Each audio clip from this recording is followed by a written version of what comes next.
আসসালামু আলাইকুম। প্রিয় বন্ধুরা, এই যে আজকে কত ২ টা বড় গুড নিউজ আছে। রাক্ষসের রাক্ষস হতে পারে, যেটা আমরা এবং গুড নিউজ গুলো মা কিন্তু মাতাচ্যুতের মুখে বড় শুনেছি বড় গুড পেত্নী। নিউজ। পেত্নী নাকি মাছ একটা খায়, হচ্ছে আমার গুড কাঁচা নিউজ মাছ আর আরেকটা যেটাকে হচ্ছে বলে। এই যে তোমাদের দেখেন গুড সে নিউজ।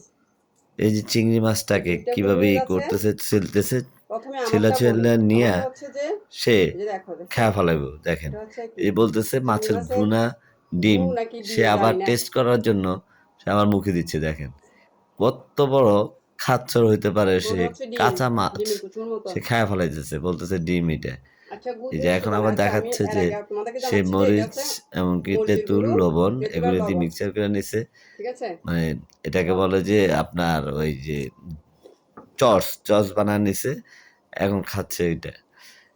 দেখেন এখন বন্ধুরা, আমার তো আজকে যে বেশি খুশি লাগতেছে, মহিলারা বুঝছো? যে কত বড়, বিশেষ সামনে করে কিছু সাংবাদিক ভাইরা আছে মহিলারা তো, এর মতো ওরা আমাকে নিয়ে হাসতেছে। পেত্নী কারণ মানে রাক্ষস হয়ে থাকে, ওরাও সে তো খুশি একটা আমার রাক্ষস। খুশিতে। দেখেন আবার হাসতেছে। কারণ হচ্ছে যে